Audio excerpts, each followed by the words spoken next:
Katanya Imam Ahmad, kalau ada pandangan bahwa setiap 100 tahun nanti akan lahir seorang mujaddid, pembaharu besar. Nah, menurut Imam Ahmad, Imam Syafi'i adalah salah satu di antaranya.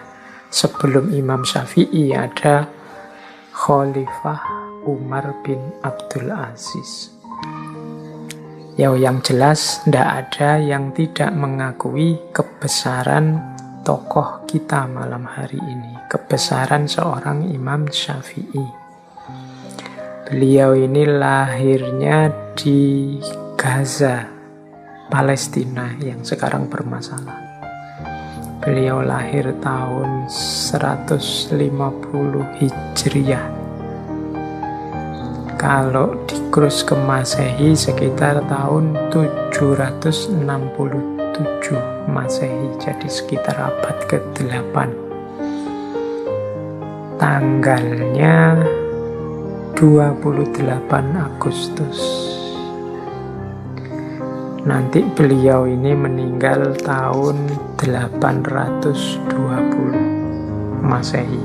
Jadi usia beliau tidak terlalu panjang, sekitar 54 atau 53 tahun. Tapi karya dan peninggalan beliau luar biasa. Nama lengkap beliau adalah Abu Abdillah, berarti punya putra namanya Abdullah, Muhammad bin Idris bin Abbas bin Utsman bin Syafi' bin As-So'ib bin Ubaid dan seterusnya. Ini kalau dalam tradisi Timur Tengah ini silsilah ini penting sehingga dijaga benar rangkaiannya, diingat-ingat. Nah, kalau dalam silsilahnya Imam Syafi'i ini nanti bertemu dengan nasabnya Kanjeng Nabi Muhammad itu di Abdul Manaf bin Qusay. Jadi ini nanti nasabnya ketemu dengan nasabnya Kanjeng Nabi. Oke, Imam Syafi'i ini yatim sejak usia 2 tahun. Dan nanti beliau dibesarkan dengan sangat serius, khususnya untuk menimba ilmu oleh ibunya. Ibunya Imam Syafi'i ini waktu mengandung bermimpi dari perut beliau keluar bintang. Yang bintang ini kemudian pecah dan memancarkan cahayanya ke banyak negeri. Nah, ini terus ada yang meramalkan bahwa putra beliau nanti akan jadi orang besar yang memberi banyak manfaat. Nah, ada kalimat yang terkenal sekali tentang masa kecil beliau. Beliau bilang begini, saya hafal Al-Quran usia 7 tahun dan hafal Al-Muwatta usia 10 tahun. Nah, bisa dibayangkan ya kecerdasan seorang Imam Syafi'i. Umur 7 tahun sudah hafal Quran, umur 10 tahun hafal kitabnya Imam Malik yang kita bahas minggu lalu, Al-Muwatta, yang isinya sekitar 1.700-an hadis. Nanti beliau ini juga belajar secara khusus bahasa Arab yang murni. Nanti beliau ini belajar ke Mekah ke satu suku, yaitu namanya Bani Hudzail. Bani Hudzail ini suku yang terkenal kefasihannya dalam bahasa Arab. Imam Syafi'i dikenal suka sekali mengembara mencari ilmu. Bahkan nanti beliau sangat menyarankan, apalagi yang muda-muda seperti teman-teman yang mungkin malam hari ini mengikuti kajian, untuk jangan diam saja di rumah.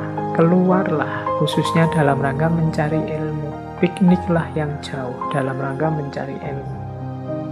Ya, meskipun beliau lahirnya di daerah Gaza, Palestina, nanti beliau punya guru di Mekah yang terkenal sekali, yaitu Imam Muslim bin Khalid Az-Zanji.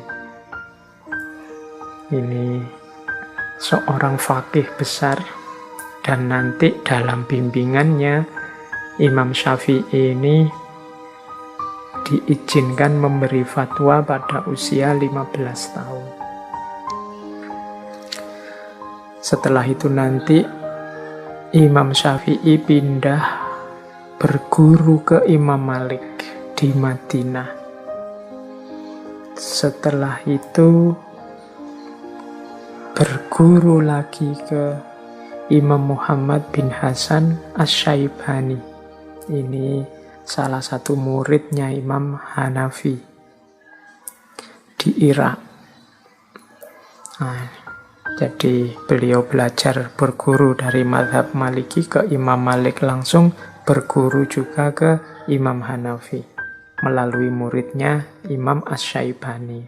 Dan Imam Syafi'i nanti dikenal sebagai seorang faqih yang menyatukan ahlul hadis dan ahlul ra'yi. Sebelum itu terjadi perdebatan-perdebatan, perselisihan pendapat antara dua mazhab ini. Dan nanti Imam Syafi'i dikenal sebagai ulama yang menyatukan dua pendapat ini. Beliau juga nanti sempat ke Yaman untuk belajar pada Syekh Yahya bin Husain. Dan setelah itu beliau kembali lagi ke Irak. Nanti di akhir hidup beliau pindah ke Mesir. Di situ nanti terkenal ada istilah qaul qadim sama qaul jadid. Qaul qadim itu fatwa-fatwa Imam Syafi'i waktu beliau tinggal di Irak. Qaul jadid adalah fatwa-fatwa beliau waktu beliau sudah pindah ke Mesir. Di Irak nanti beliau punya banyak murid, misalnya termasuk Imam Ahmad. Di Mesir juga beliau punya banyak murid. Yang terkenal misalnya Al-Buwaiti atau Al-Muzani.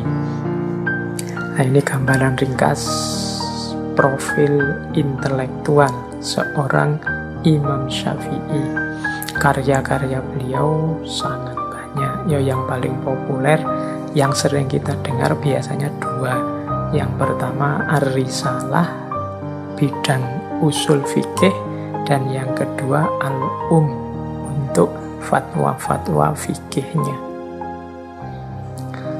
Oke, kalau dari sisi profil fisik ya ada yang bilang Imam Syafi'i ini ya tipikal orang Timur Tengah, tinggi, besar, tampan, suaranya merdu. Ada banyak riwayat kalau Imam Syafi'i sedang membaca Al-Quran, banyak orang yang menangis. Terus Imam Syafi'i ini orangnya sederhana, jadi berpakaiannya juga sederhana. Sering pakai sorban dengan gaya orang Badui, orang pedalaman. Dan beliau sukanya pakai boot, jadi sandalnya, sepatunya pakai boot. Oke, baik teman-teman, itu informasi-informasi biografis yang saya kira teman-teman juga sudah tahu bagi yang serius bermadhab Syafi'i. Kalau dari sisi fikih, menurut beliau ada 4 sumber istimbat hukum. Yang pertama Al-Quran, yang kedua Sunnah, yang ketiga Ijma', dan yang keempat Qiyas. Kalau ini sudah masyhur, teman-teman insya Allah sudah mengerti semua. Jadi untuk menetapkan hukum itu ya ranking awal 1 dan 2 semua madhab itu Al-Quran dan Sunnah. Berarti tidak ada yang tidak menggunakan Al-Quran dan Sunnah. Berarti tidak perlu kita merasa kalau ikut madhab itu berarti meninggalkan Al-Quran dan Sunnah. Wong madhabnya sendiri rujukannya Al-Quran dan Sunnah. Baru kalau tidak ada di 2 sumber itu, diambillah sumber yang ketiga, yaitu ijma'. Ijma' itu kesepakatan para ulama. Jadi kalau banyak ulama bersepakat di satu hukum, nah ini juga bisa jadi sumber hukum. Ya karena para ulama ini kan diasumsikan orang-orang yang sudah mumpuni keilmuannya, levelnya sudah mujtahid. Sehingga kalau banyak di antara mereka bersepakat tentang satu hukum, ya insya Allah itulah kebenaran. Dan yang keempat, kias. Kalau kias ini ya, kalau dalam ilmu logika namanya analogi. Analogi itu memutuskan satu hukum yang nas harfiahnya tidak ada, tapi yang mirip ada. Nah, ini kias dengan cara analogi. Kemudian yang unik lagi dari Imam Syafi'i, beliau tadi sempat saya singgung sedikit, ada qaul qadim, ada qaul jadid. Qaul qadim waktu beliau ada di Irak, dan qaul jadid waktu beliau ada di Mesir. Ini menunjukkan bahwa Imam Syafi'i ini mujtahid yang bertanggung jawab. Imam Syafi'i ini mujtahid yang aktif, bukan mujtahid yang mandek.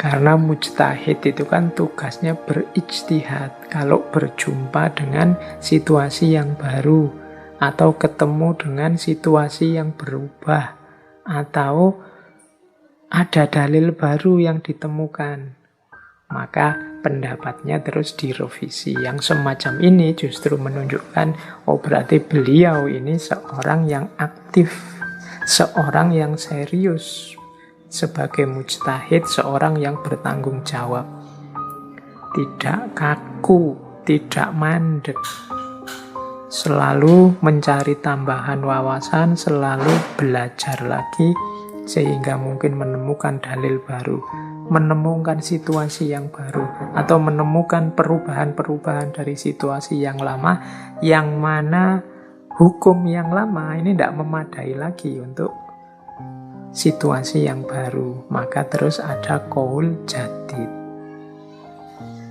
Ya perlu dipertimbangkan juga Imam Syafi'i juga ketika berinteraksi dengan para ulama di Mesir juga mendapat banyak wawasan baru. Kemudian melihat situasi alamiah, situasi ilmiah, situasi sosial Mesir, ini kan juga baru, tidak ada di Irak. Nah, dari sini terus ada qaul jadid, pendapat yang baru. Maka teman-teman yang belajar tentang pandangan-pandangannya Imam Syafi'i harus melihat sejauh mana pandangan-pandangan ini masuk kategori qaul qadim atau qaul jadid. Oke. Yang khas lagi dari Imam Syafi'i adalah satu cabang keilmuan, ilmu alat dalam dunia fikih yang nanti dikenal sebagai usul fikih. Imam Syafi'i ini sering disebut sebagai bapaknya ilmu usul fikih, khususnya dengan karya beliau yang judulnya Ar-Risalah. Jadi kitab ini oleh Imam Syafi'i disusun dengan beberapa pertimbangan. Yang pertama, ya semakin jauhnya jarak dengan kehidupan, dengan zaman Rasulullah. Semakin jauh jarak itu kan semakin berbeda situasinya, semakin harus hati-hati dalam memutuskan hukumnya. Nah, ini maka perlu ada alat, perlu ada cara yang baku untuk istinbat hukum. Yang kedua juga, Islam semakin tersebar kemana-mana, akhirnya berinteraksi dengan banyak bangsa-bangsa yang lain, muncul banyak peristiwa kejadian baru, bahkan banyak istilah-istilah baru yang masuk dalam kosakata bahasa Arab. Nah, ini juga nanti kalau tidak hati-hati, cara memahami nas, memahami teks bisa keliru. Karena banyak kecampur banyak masuknya istilah-istilah baru. Yang dulu kata ini maknanya apa, kemudian kalau sudah interaksi macam-macam itu kan maknanya jadi macam-macam. Kayak kita di Jawa atau di Indonesia ini kan, dulu kata ini maknanya netral-netral saja, tapi sekarang maknanya, konotasinya jadi berubah ketika situasi berkembang. Nah ini butuh makanya satu alat yang standar, yang jelas untuk mengistinbat hukum. Kemudian juga yang paling terkenal ya lahirnya kitab Ar-Risalah ini dalam rangka menjembatani mazhab Ahlur Ra'yi di Irak dan mazhab Ahlul Hadis di Madinah. Dua mazhab ini sering berselisih dalam pandangan. Nah, ini kitab yang kita kenal nanti dengan judul Ar-Risalah. Sekarang kita mulai masuk ke ranah hikmah. Bagaimana kebijaksanaan yang bisa kita ambil, hikmah-hikmah yang bisa kita ambil dari nasihat-nasihat, wasiat-wasiat, karya-karya Imam Syafi'i. Kita awali pertama-tama dari satu jargon yang paling terkenal dari Imam Syafi'i, yaitu jika suatu hadis itu sahih, maka ia adalah madhabku. Ini terkenal sekali dawuhnya Imam Syafi'i. Jadi ini menunjukkan ketawaduan beliau, menunjukkan kesadaran beliau bahwa aku ini manusia biasa, sama seperti para ulama madhab yang lain. Suatu ketika ada cerita, di situ juga saya cantumkan dari Imam Al-Humaidi. Jadi satu ketika beliau ini duduk jejer bareng Imam Syafi'i. Terus ada orang datang bertanya tentang satu masalah. Terus Imam Syafi'i menjawab, oh masalahmu itu sesuai dengan hadisnya Rasulullah, ya jawabannya begini dan begini. Hadisnya ini, Rasulullah menetapkan begini. Nah, terus orang ini kelihatannya kayak tidak puas. Terus bertanya lagi, ya itu kan Rasulullah, kalau pendapatmu sendiri bagaimana? Wah, ini berubah sudah wajahnya Imam Syafi'i. Kemudian beliau berkata, subhanallah, apakah engkau melihatku di gereja?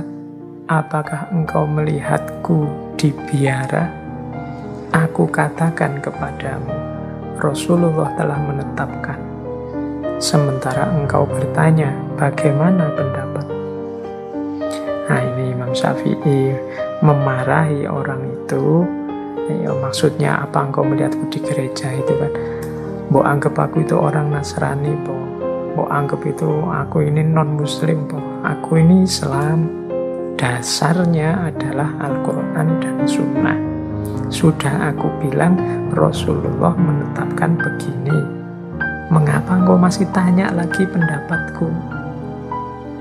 Nah, kan Imam Syafi'i sudah menyatakan tadi, jika suatu hadis itu sahih, maka ia mazhabku.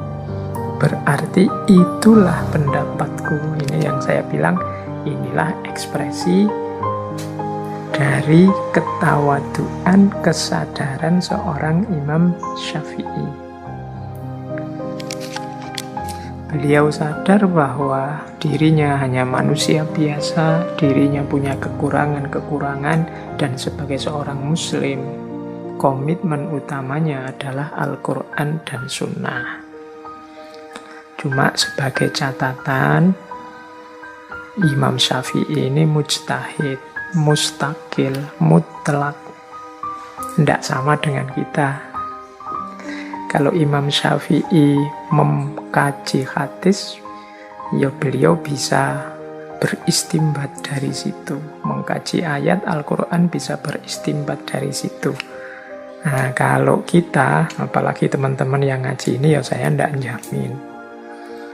Jadi ya monggo memedomani Al-Quran dan Sunnah, mengkaji hadis, tapi juga diluaskan bacaannya. Kalau memang merasa tidak mampu mengistimbatkan sesuatu dari Al-Quran maupun hadis, wong kemampuan kita terbatas, ya logikanya harus mengikuti orang yang mampu.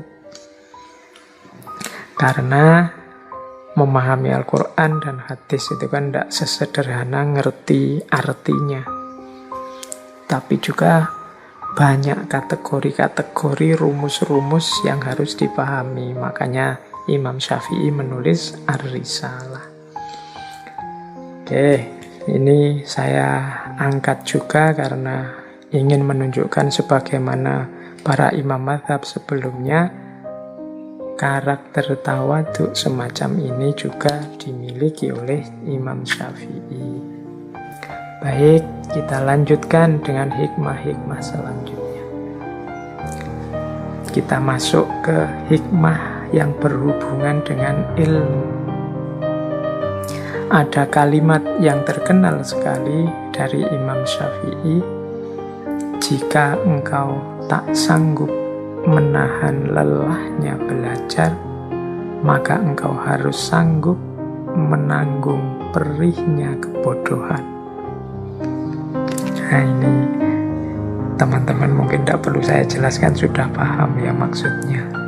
Kalau engkau malas belajar, kalau engkau merasa tidak sanggup belajar, ya latihlah dirimu agar sanggup jadi orang bodoh, agar sanggup menanggung perihnya kebodohan. Jadi pilihanmu cuma dua, tekun belajar, nambah ilmu, apa kuat tidak tahu, kuat bodoh. Ini kalimat dorongan, kalimat motivasi agar kita jalan terbaik yang kita ambil yaitu sanggup menahan lelahnya belajar.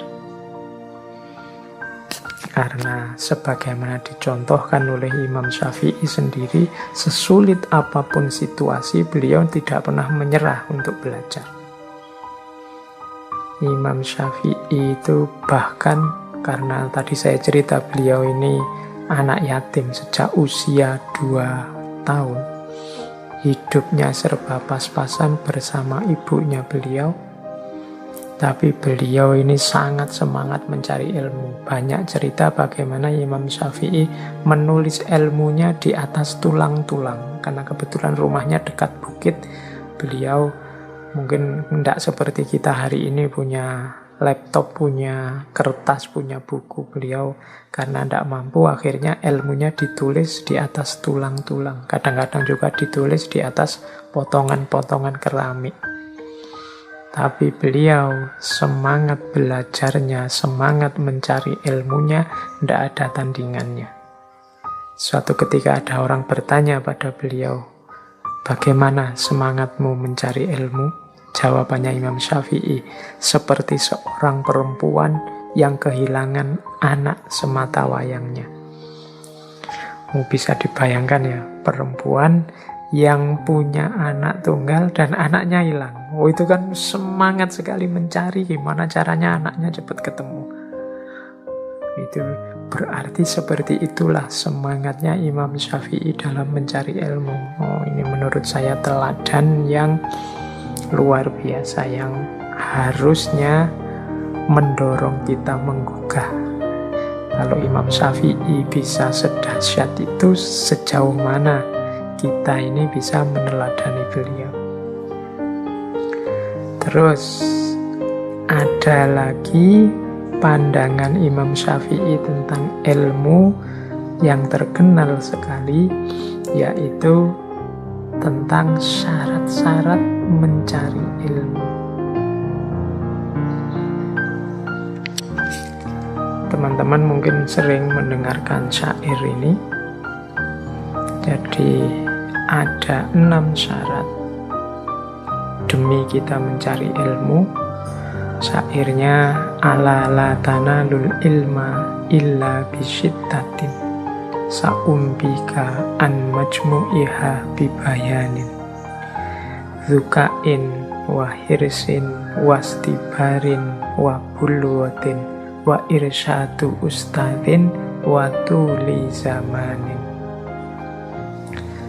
Sesungguhnya engkau tidak akan memperoleh ilmu kecuali dengan 6 hal, dengan bekal 6 hal. Akan aku kabarkan secara ringkas keterangannya. Zukain atau kadang dibaca zakain, kecerdasan. Wahirsin, semangat, kesungguhan. Wastibarin, kesabaran. Wabulwatin, modal, mau keluar modal. Wa irsyadu ustadin, ada petunjuk dari guru. Wa tuli zamanin, memerlukan waktu yang panjang. Nah, ini kunci bagi teman-teman semua untuk mencari ilmu. Tidak perlu saya jelaskan apa gunanya ilmu, apa manfaatnya ilmu, bagaimana ilmu itu kunci dalam hidup ini. Insya Allah teman-teman sudah ngerti semua, dan untuk memperoleh ilmu itu kita harus menyiapkan diri kita harus mau menyediakan 6 modal, 6 hal. Yang pertama kecerdasan. Jadi saya menerjemahkan kecerdasan itu bukan level IQ, tapi kecerdasan di sini dalam arti mau berpikir. Jadi mencari ilmu itu harus mau memikir, mau menganalisis, mau menalar. Kemudian khirsin. Khirs itu semangat, sungguh-sungguh, ndak iseng, ndak asal. Tidak menganggap ilmu itu sesuatu yang kalau dapat nanti dianugerahi dapat dapat, kalau dianugerahi ndak dapat ndak dapat oleh Allah. Itu serahkan pada Allah, kita dapat apa tidak, tapi kita harus sungguh-sungguh semangat. Setelah itu wastibarin. Wastibarin ini sabar. Butuh kesabaran. Tidak terburu-buru. Tidak membaca kitab 1-2. Berguru sekali 2 kali sudah merasa hebat, merasa besar, ingin menaklukkan yang lain. Butuh proses yang panjang. Wastibarin. Harus sabar. Wabulwatin. Perlu modal. Modal macam-macam, bisa modal harta, bisa modal tenaga, bisa modal waktu, pokoknya bulughah itu modal. Intinya modal, harus mau kehilangan sesuatu. Mungkin kehilangan uang untuk beli kertas, kehilangan uang untuk beli alat tulis, kehilangan waktu untuk bermain, kehilangan, itu modal.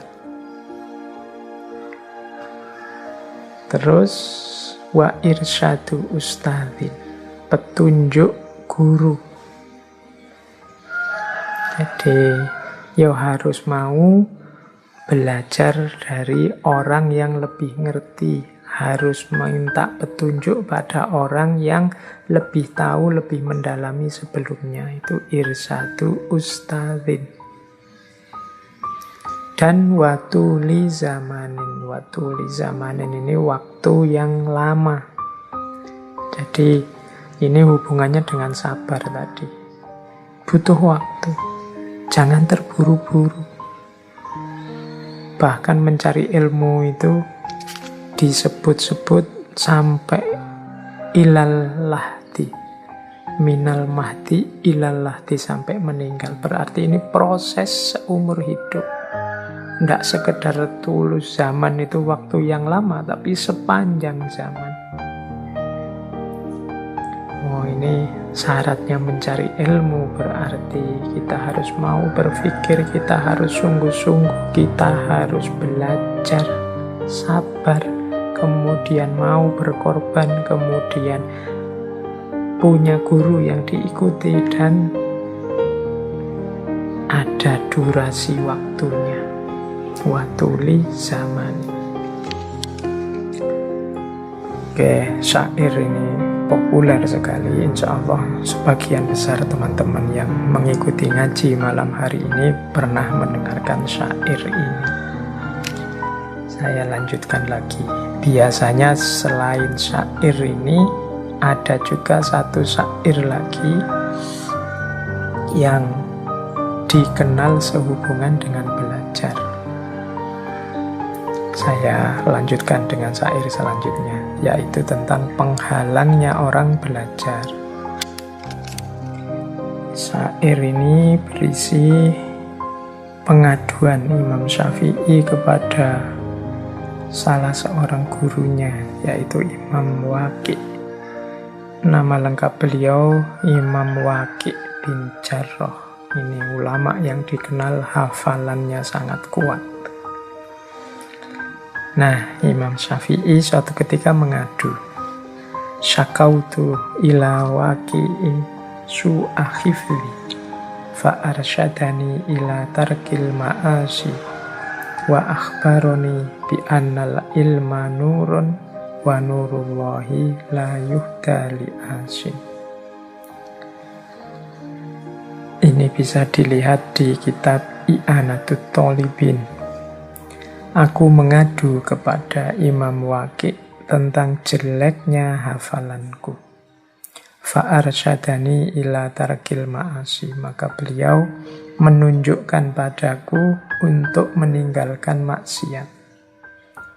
Wa akhbaroni bi annal ilma nurun. Dan mengabarkan padaku bahwasannya sesungguhnya ilmu itu adalah cahaya. Wa nurullahi la yuhda li asin.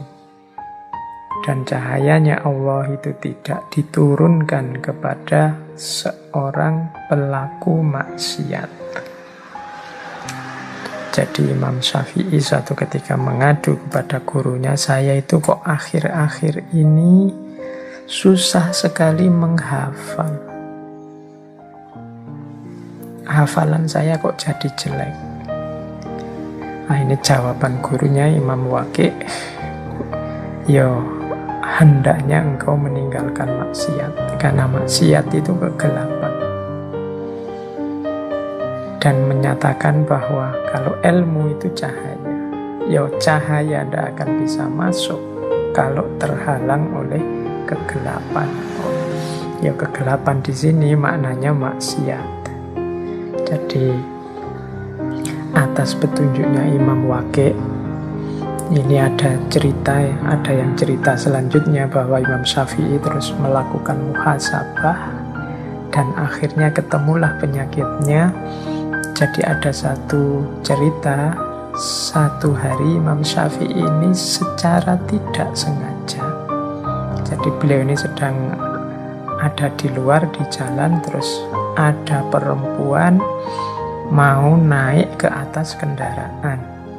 Nah, ini secara tidak sengaja bajunya yang bawah tersingkap sedikit. Nah, ini Imam Syafi'i pas melihat itu, ya meskipun langsung berpaling, langsung istighfar. Dan menurut Imam Syafi'i inilah yang mengganggu sehingga susah menghafalkan. Ada maksiat. Meskipun tadinya menyaksikan aurat itu secara tidak sengaja. Nah, ini pelajaran bagi kita. Ternyata mencari ilmu itu sifatnya tidak sekedar teknis, mekanis seperti mesin. Tapi di balik itu dibutuhkan juga diri yang bersih, wadah yang jernih. Karena ilmu itu cahaya. Kalau mekanis, teknis itu ya logikanya ya saya baca, saya paham, saya hafalkan, saya ingat. Logikanya sesederhana itu, tapi kan tidak. Ada hal-hal lain yang perlu dipertimbangkan. Makanya seperti Imam Malik minggu lalu kan ya, sebelum belajar ilmunya dibereskan dulu akhlak dan adabnya, dibersihkan dulu jiwanya. Karena ilmu itu tidak sekedar hafalan, tidak sekedar memasukkan pengetahuan, tapi dia adalah cahaya yang nantinya kita juga punya tanggung jawab untuk mencahayai sekeliling kita. Jadi kita butuh 6 hal untuk menempuh jalan ilmu, dan kita juga harus hati-hati terhadap penghalangnya ilmu yang namanya maksiat. Oke, kita lanjutkan. Dari ranah ilmu ada juga pandangan-pandangannya Imam Syafi'i tentang debat. Jadi Imam Syafi'i termasuk ulama yang tidak suka debat yang sembarangan. Perbantah-bantahan yang tidak produktif, yang tidak konstruktif, yang hanya menghasilkan konflik, hanya nambah musuh. Katanya Imam Syafi'i, termasuk menghinakan ilmu, yaitu berbantah-bantahan dengan setiap orang yang membantahmu dan berdebat dengan setiap orang yang mendebatmu. Jadi bagi Imam Syafi'i, tidak semua tantangan debat harus dilayani, tidak semua bantahan harus dijawab dengan bantahan. Nanti lahirnya berbantah-bantahan. Kadang-kadang kalau setiap kritik, setiap debat kita layani, hasilnya tidak produktif, bahkan malah menghinakan ilmu, menjatuhkan status ilmu, membuat orang kadang-kadang yang dikejar hanya menangnya saja. Kalau sudah menangnya saja, benar dan baiknya tidak jadi fokus lagi. Saya tidak tahu, pernah tidak teman-teman diskusi atau debat, saking semangatnya biar menang, terus mengajukan segala cara biar menang. Mungkin sedikit-sedikit ditambahi bohong, sedikit-sedikit ditambahi sumpah, sedikit-sedikit ditambahi pelintiran-pelintiran data, dan lain sebagainya. Ini tidak saja dosa dari bohongnya, dosa dari pelintirannya, tapi juga dosa karena kita menghinakan ilmu. Jadi menghinakan ilmu itu memposisikan ilmu sebagai rendah karena kita lebih menomorsatukan kemenangan kita dalam berdebat, dalam berbantahan. Makanya harus hati-hati. Kalau pakai kalimatnya Al-Quran, berdebat itu kan ditambahi garis bawah billati hiya ahsan. Harus dengan baik. Karena kalau tidak hati-hati, ya mungkin kalian menang berdebat, mungkin kalian menang dalam berbantahan, tapi yang kalian dapat hanya dosa dan kehinaan, karena kalian menghinakan ilmu. Jadi Imam Syafi'i menyarankan ya, tidak semua yang mengajakmu berdebat harus dilayani, harus dilateni. Ikuti dan lakukan debat yang baik, debat yang produktif. Selanjutnya Imam Syafi'i juga menyatakan, aku tidak pernah berdialog dengan seseorang dengan tujuan aku lebih senang jika ia berpendapat salah. Jadi kalau kita memang harus berbantahan, berdebat, berdialog dengan orang, fokus dan tujuannya tetap hanya kebenaran dan ridhonya Allah, bukan menang kalah. Di kalimatnya Imam Syafi'i yang terakhir ini kan banyak orang debat yang tujuannya biar aku menang dan aku senang kalau lawanku ternyata salah. Aku senang kalau musuhku berpendapat salah. Jadi gembira di atas salahnya orang lain, gembira di atas kekeliruannya orang lain. Nah, ini diingatkan oleh Imam Syafi'i karena beliau sendiri tidak pernah berdialog dengan visi, dengan misi semacam itu. Saya ingin menunjukkan kesalahanmu, saya ingin membuatmu kelihatan keliru, saya ingin agar engkau sadar bahwa yang engkau pegangi selama ini adalah sesat. Nah, ini bukan tujuan. Orientasi berdiskusi, berdebat, katanya Imam Syafi'i, tolong jangan ini. Apalagi dilakukan secara terbuka di depan orang banyak, atau kalau hari ini ya di media sosial yang umum. Yang ini kan sering seolah-olah memang kita ingin menunjukkan betapa hebatnya kita, betapa lurusnya kita, betapa pinternya kita, dan betapa rendah dan kelirunya orang lain.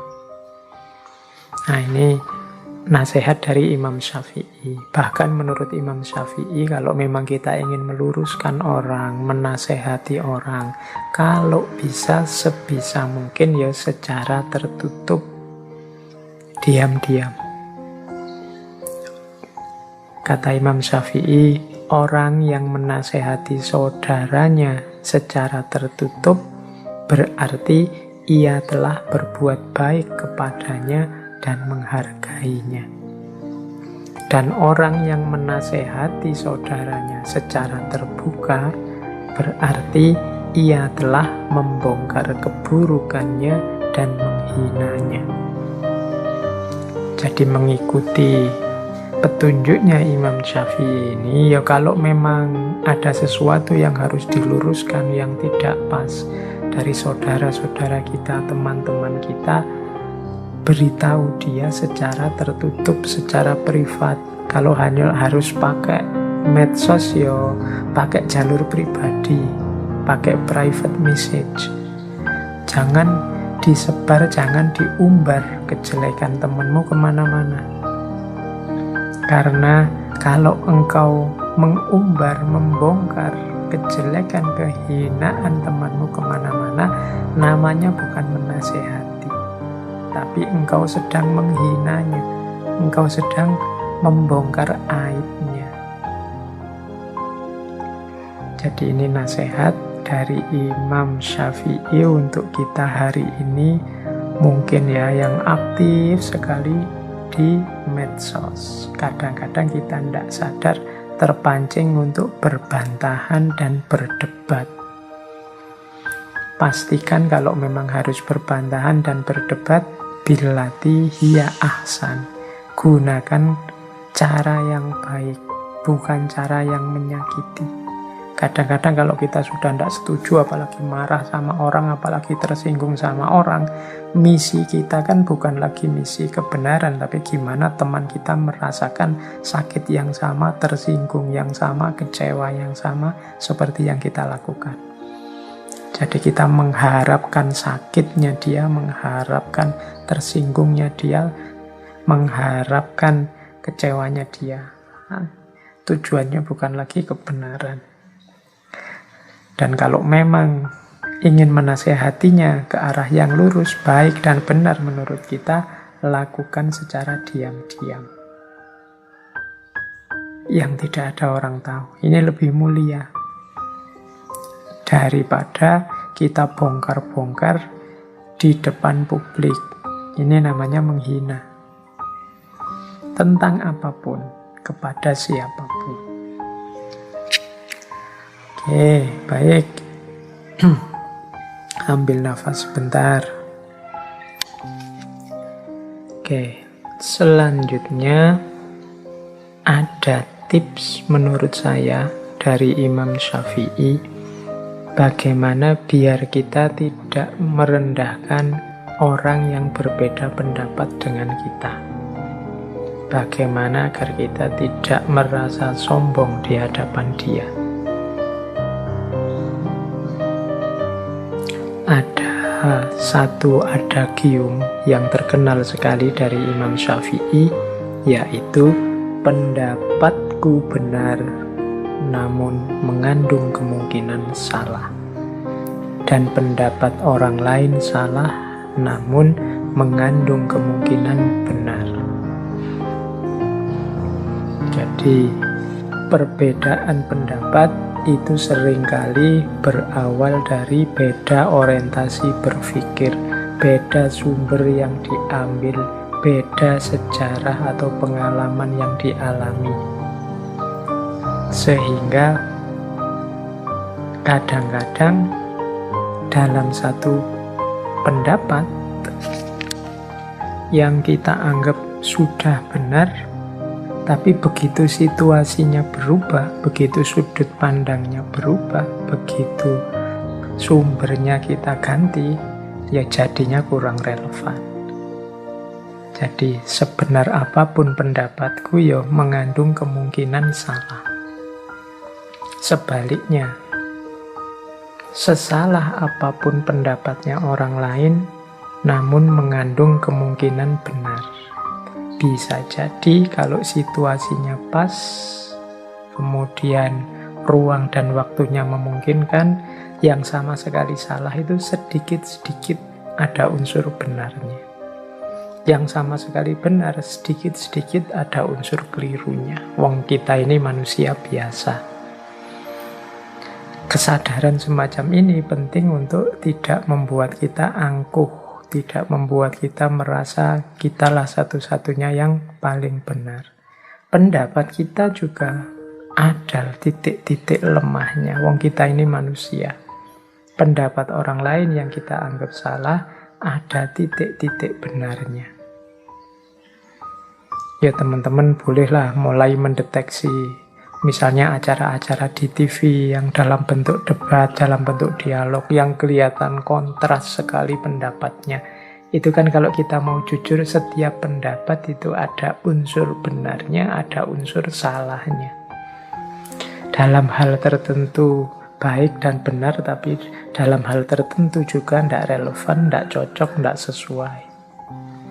Nah, ini menurut saya tips yang penting dari Imam Syafi'i agar kita tidak mentang-mentang. Pendapatku benar, saya yakin pendapatku ini benar, makanya aku ambil yang ini, aku pedomani yang ini, aku yakini yang ini. Tapi aku ini manusia biasa. Ada titik-titik salahnya, ada titik-titik lemah dan kelirunya. Maka pendapatku benar, tapi mungkin juga ada unsur-unsurnya yang salah. Pendapatnya orang lain salah, tapi sangat mungkin juga dalam hal tertentu, di titik tertentu, dengan sudut pandang tertentu, pendapat itu ada benarnya juga. Nah, jadi ini nasihat-nasihat yang berkaitan dengan ilmu. Ini kalau kita urut dari depan tadi yang tentang ilmu, kita ulang lagi ya. Jadi yang pertama, ayo serius belajar. Kalau tidak, kita akan menanggung perihnya kebodohan. Kemudian, kalau kita belajar, harus siap menyiapkan 6 bekal.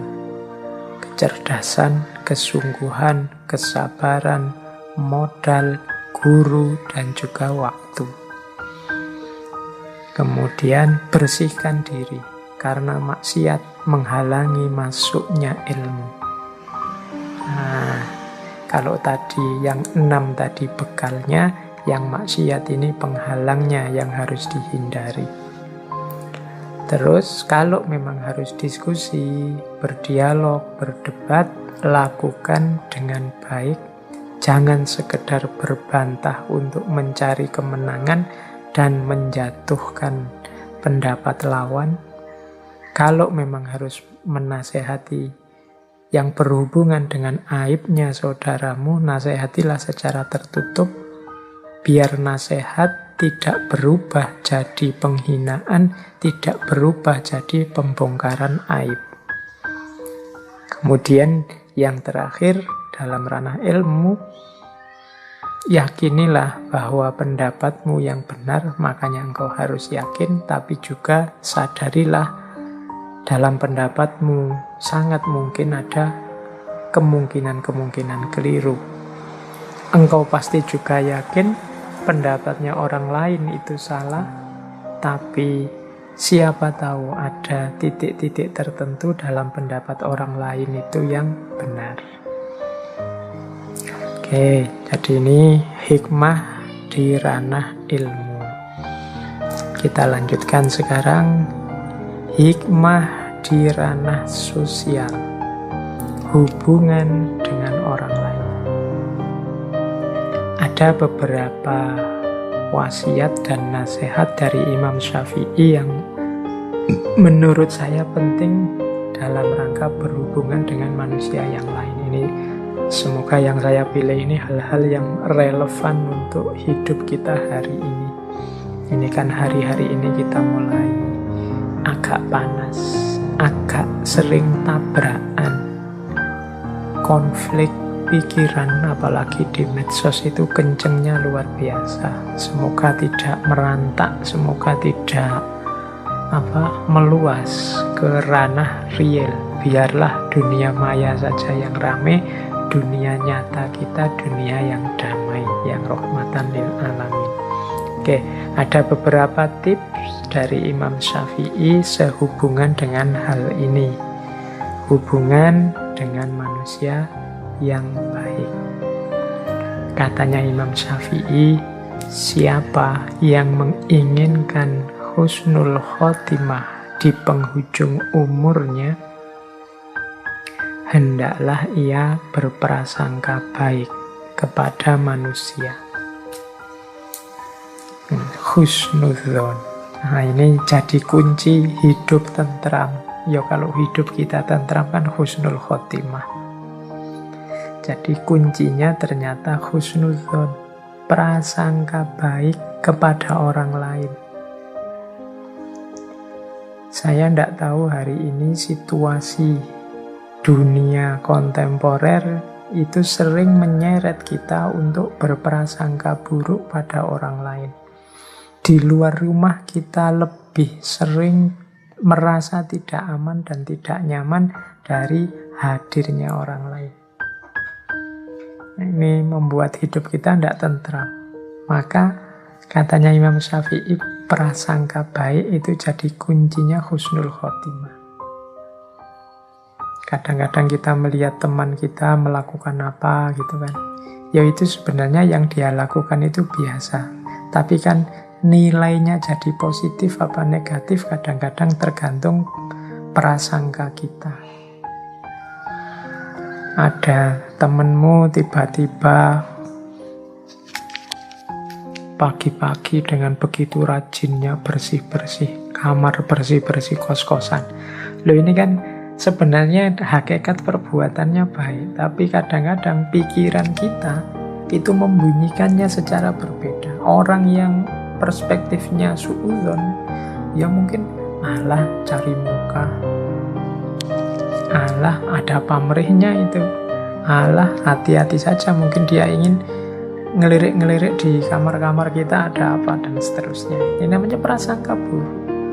Bahkan tindakan yang baik sekalipun, ya kalau pikiran kita suudzon, ya kita bunyikan dia jadi jelek.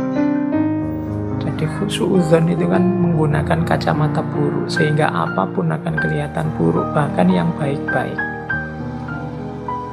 Ada temenmu tiba-tiba rajin ke masjid, ya engkau melihatnya ala pencitraan, alah itu tobat yang terlambat, itu alah macam-macam. Jadi begitu kacamata yang kita pakai adalah kacamata kebencian, kacamata suudzon, maka apapun yang terlihat akan berbunyi buruk dan layak kita benci. Tapi kalau kita balik, kacamata yang kita pakai adalah kacamata kasih sayang, kacamata rahmat, maka apapun yang kita lihat akan membuahkan cinta, kasih sayang, dan ketentraman. Sehingga katanya Imam Syafi'i, kalau ingin husnul khotimah, ya hidupkan lagi prasangka yang baik. Terus yang kedua, berapa banyak orang telah berbuat kebajikan kepadamu yang membuatmu terbelenggu dengannya? Dan berapa banyak orang yang memperlakukanmu dengan kasar dan ia memberi kebebasan kepadamu? Nah, ini kan kita itu seringkali baper nunggu orang berbuat baik selalu pada kita. Begitu ada orang melakukan hal yang kita tidak suka, yang kita anggap tidak baik, maka naiklah emosi kita, tersinggunglah kita. Dan kita melihat dari hal itu tidak ada manfaatnya sama sekali. Jangan lupa katanya Imam Syafi'i, justru seringkali dalam kebaikan yang dilakukan orang lain padamu itu ada belenggu. Sementara dalam kekasaran, dalam kejahatan atau keburukan yang dilakukan orang lain padamu, di situ ada kebebasan. Maksudnya apa? Ya ini logikanya, kalau ada orang berbuat baik pada kita, kan detik itu juga kita dituntut juga untuk melakukan hal yang baik yang sama, untuk melakukan kebajikan yang setara. Kita tidak boleh menyakiti dia, kita tidak boleh melakukan hal-hal yang membuatnya tidak berkenan. Ini kan jenis-jenis belenggu. Akhirnya ya kita harus ngatur kata-kata, ngatur tindakan, ngatur perilaku di hadapan dia. Dia sudah baik kepada kita. Jadi seringkali kebaikan justru membuahkan belenggu. Sementara kepada orang yang tidak baik pada kita kan tidak merasa punya tanggung jawab juga untuk peduli padanya, untuk tanggung jawab terhadap kehidupannya dan lain sebagainya. Justru kita bebas di hadapan dia. Ini nasihat ini sebenarnya untuk melonggarkan hati kita, untuk tidak putus asa dan pesimis kalau ada orang berbuat jelek pada kita. Jadi kalau ada orang berbuat buruk pada kita, bacalah perbuatan buruk itu sebagai upaya yang membuatmu bebas. Alhamdulillah, engkau buruk padaku, jadi aku tidak ada beban di hadapanmu. Aku tidak terikat apa-apa untukmu. Nah ini kita malah bebas. Dari sisi ini ya tidak harus terlalu sedih, terlalu galau kalau ada orang yang melakukan sesuatu yang membuat teman-teman tidak berkenan. Jadi ini wasiat selanjutnya yang berhubungan dengan relasi sosial. Ya manusia itu memang macam-macam. Tidak mungkin kita mengharapkan semua orang melakukan sesuatu persis seperti keinginan kita. Akan ada dan bahkan mungkin akan banyak orang menjalani hidup versi mereka sendiri-sendiri yang tidak selalu cocok dengan kita. Akan selalu ada orang yang tidak suka dengan kita, orang yang ingin menyulitkan kita, orang yang melakukan hal buruk pada kita. Itulah cirinya kehidupan dunia. Kalau kita hanya sanggup menerima yang baik-baik saja dan tidak sanggup menerima yang buruk-buruk, maka hidup kita akan sangat berat. Padahal hakikatnya kalau orang memberikan yang buruk pada kita, maka kita bebas. Tidak ada tuntutan kewajiban apapun di hadapannya. Tapi pada orang-orang yang sangat baik pada kita, melakukan kebajikan pada kita, di situ ada banyak tanggung jawab moral yang harus kita lakukan. Nah ini dari sisi ini maka harusnya kita tidak putus asa, harusnya kita tidak sedih kalau ada orang melakukan hal buruk pada kita. Justru mungkin terima kasih karena engkau sekarang membuatku bebas. Oke, jadi itu yang kedua. Yang pertama tadi berprasangkalah yang baik. Yang kedua, luaskan hatimu, jangan hanya mau menerima yang baik-baik, tapi juga maklumilah yang buruk-buruk, karena justru yang buruk itu seringkali memberikanmu kebebasan.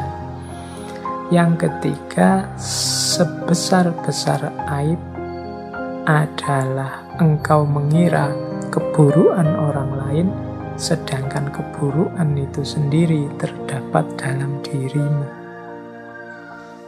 Ini bagi Imam Syafi'i, ini mbahnya perilaku yang buruk.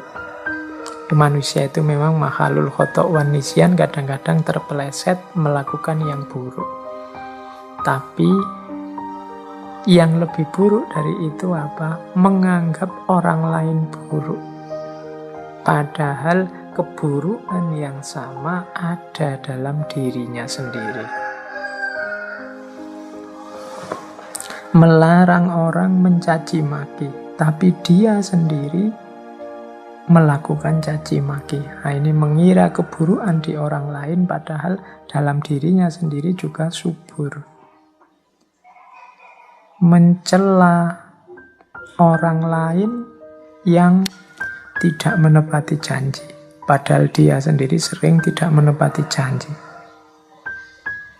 Kecewa kalau ada orang tidak tepat waktu, padahal dia sendiri sering tidak tepat waktu. Nah, ini katanya Imam Syafi'i sebesar-besar aib. Hati-hati. Oh, ini kalau kita menasehati orang untuk tidak melakukan keburukan, padahal keburukan itu kita lakukan juga, ya. Selain nasihat kita tidak akan masuk pada orang itu, kita sebenarnya juga sedang menghinakan diri kita sendiri. Jadi nasihatnya Imam Syafi'i ini adalah kita harus introspeksi sebelum mengingatkan orang lain, sebelum menegur orang lain, sebelum melaporkan orang lain. Tidakkah keburukan yang sama ada dalam diri kita atau pernah kita lakukan? Kalau memang ada, ya kita bersihkan dulu. Karena lebih penting bersih-bersih rumah sendiri daripada rumah tetangga. Kalau rumahnya sendiri kotor, ya kita tidak akan sehat. Oke, demikian juga hubungan dengan orang lain. Kalau kita berminat sekali membuat orang lain bersih, orang lain santun, orang lain berakhlak, orang lain beradab, ya pertama-tama kita introspeksi apakah kita sendiri sudah santun, sudah beradab, sudah berakhlak. Kalau sudah, ya monggo. Wa tawasau bil haqqi wa tawasau bis sabr. Saling menasehati tentang kebenaran dengan kesabaran. Jadi ini rumus-rumus berhadapan dengan orang lain. Terus ada lagi nasihat penting dari Imam Syafi'i, yaitu terlalu keras dan menutup diri terhadap orang lain akan mendatangkan musuh, dan terlalu terbuka juga akan mendatangkan kawan yang tidak baik. Maka posisikan dirimu di antara keduanya. Ini Imam Syafi'i menasehati kita untuk jadi orang jangan terlalu tertutup, juga jangan terlalu terbuka. Kalau kita terlalu tertutup, ya orang susah memahami kita, bahkan mungkin muncul fitnah-fitnah. Makanya Imam Syafi'i menyebut ya akan mendatangkan musuh. Tapi kalau kita terlalu terbuka, apa saja diungkap ke publik, diceritakan ke orang banyak, kemudian siapa saja juga dipergauli, ya pada akhirnya kalau tidak hati-hati kita akan dapat kawan yang tidak baik. Jadi yang bagus apa? Ya di antara keduanya. Jangan terlalu tertutup, juga jangan terlalu terbuka. Terlalu tertutup ndak punya teman sama sekali mendatangkan musuh, terlalu terbuka, siapa saja dijadikan teman, ya akan mendatangkan teman yang jelek juga ikut masuk. Jadi selektif, terbuka, tapi ya tidak semua orang bisa masuk. Kita sendiri yang milih, yang menyeleksi. Baik, kita lanjutkan. Ini menurut saya yang lebih penting untuk era medsos ini, era digital yang luar biasa, yang harusnya memudahkan kehidupan kita, ternyata dalam banyak hal kecanggihan IT justru merepotkan, menambah rumit hidup kita. Ya meskipun tidak mungkin progres itu disusutkan. Sekarang tidak pakai digital lagi, tidak pakai IT lagi, ya itu tidak mungkin. Tapi kuncinya memang di kita sebagai penggunanya, sebagai pemanfaatnya. Sejauh mana kita menggunakan itu untuk hal-hal yang manfaat dan maslahat. Nah, ini nasihat-nasihat dari Imam Syafi'i menghadapi orang bodoh. Ini istilahnya mungkin agak keras ya. Saya mendefinisikan orang bodoh itu bukan orang yang IQ-nya rendah, tapi orang bodoh itu orang yang tidak mau belajar. Jadi orang yang tidak mau, orang yang tertutup, tidak mau diberitahu. Diberitahu saja tidak mau, apalagi belajar sendiri. Nah, ini orang-orang ini bahaya. Apalagi kalau orang-orang ini orang yang merasa bahwa dirinya sudah tahu, dirinya sudah pinter, dirinya sudah benar, sudah baik. Nah, ini lebih gawat lagi. Nah, Imam Syafi'i memberi beberapa tips menghadapi orang semacam ini. Yang pertama, kata Imam Syafi'i, janganlah engkau menyampaikan pendapat kepada orang yang tidak menghendakinya. Engkau tidak akan mendapat pujian, pendapatmu pun tidak akan berguna.